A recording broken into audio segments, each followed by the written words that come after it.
Hi అండి, అందరికీ నమస్కారం. మనం ఒక్కొక్క దేవుడికి ఒక్కొక్క రోజు కేటాయించి మనం పూజలు అనేది చేసుకుంటూ ఉంటాం కదండి. కానీ ఒకే రోజు శివుడు మరియు హనుమంతుని అనుగ్రహం లభించటం అనేది ఎంతో మంచి విషయం. మరి అలాంటి మంచి విషయం అంటే శివుడు మరియు హనుమంతుడి అనుగ్రహం ఎప్పుడు లభిస్తుంది అనే విషయాన్ని మనం ఈ వీడియోలో తెలుసుకుందాము. ఆఖరి వరకు కూడా స్కిప్ చేయకుండా చూడండి. ఈ కథ విన్నంతనే శివుడు మరియు హనుమంతుడి అనుగ్రహం కలిసి లభిస్తుంది. ఇది ఎప్పుడు జరుగుతుంది అనే విషయానికి వస్తే మరి ఈరోజే భౌం ప్రదోష వ్రతం. మరి మనందరికీ తెలిసిన విషయమే ప్రదోష వ్రతం అనేది. మరి ఈ భౌం ప్రదోష వ్రతం అంటే ఏమిటి, ఈ కథ ఏమిటి, మరి దీనిని వినడం వలన శివుడు మరియు హనుమంతుని అనుగ్రహం లభిస్తుంది అనే విషయాన్ని మనం ఈ వీడియోలో తెలుసుకుందాము. ప్రదోష తిథి ఉపవాసం ప్రతి నెలా కూడా శుక్ల త్రయోదశి మరియు కృష్ణపక్షం నాడు ఆచరిస్తూ ఉంటాము. అది అందరికీ తెలిసిన విషయమే. ఇక ప్రదోష వ్రతం యొక్క తేదీ మంగళవారం వస్తే దానిని భౌమ ప్రదోష వ్రతం అని చెప్పి అంటారు.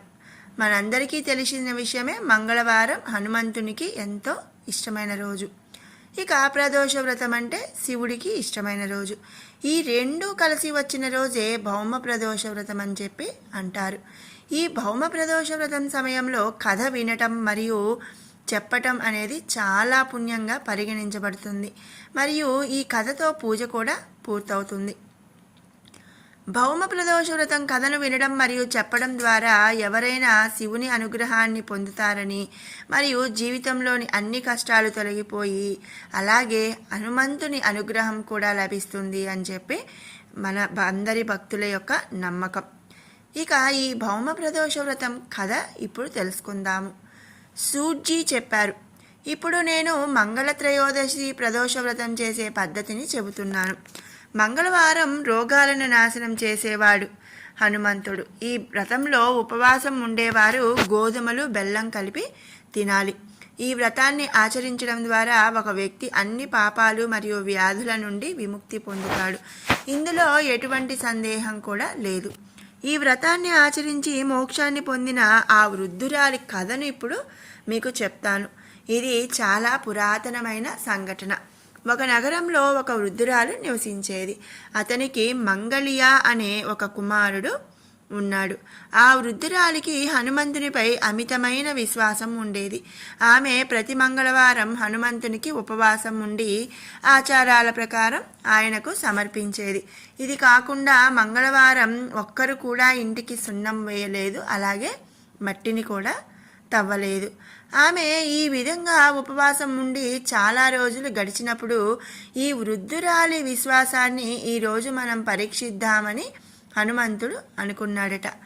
అతను ఋషి వేషం వేసుకొని తన గుమ్మం దగ్గరికి వెళ్ళి, మా కోరిక తీర్చగల హనుమంతుడి భక్తుడు ఎవరైనా ఉన్నారా అని పిలిచాడట.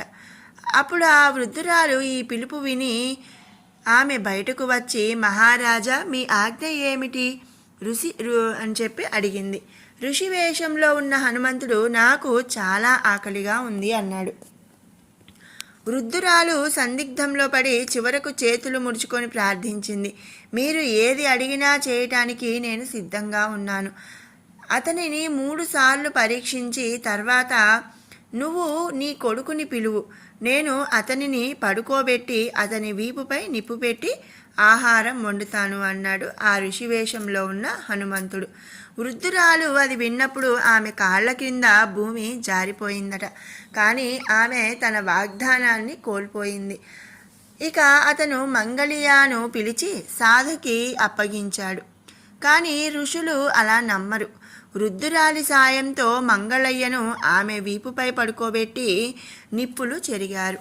మంటలను వెలిగించి తర్వాత వృద్ధురాలు విచారకరమైన హృదయంతో తన ఇంటి లోపలికి వెళ్ళింది. సన్యాసి ఆహారం కోసం పిలిచినప్పుడు ఆమె కూడా వచ్చి భోజనాన్ని ఆస్వాదించడానికి మంగళియాను పిలవమని అడిగాడు.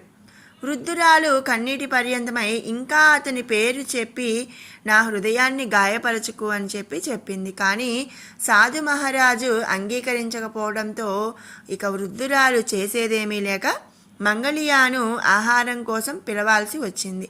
మంగళియ బయటికి నుంచి నవ్వుతూ ఇంట్లోకి పరిగెత్తుకుంటూ వచ్చేసరికి పిలవడం ఆలస్యమయ్యింది. వృద్ధురాలు మంగళియ సజీవంగా ఉండడం చూసి ఆశ్చర్యపోయింది. ఆమె సాధువు పాదాలపై పడింది. అప్పుడు సాధువు తన నిజరూపంలోనికి కనిపించాడు.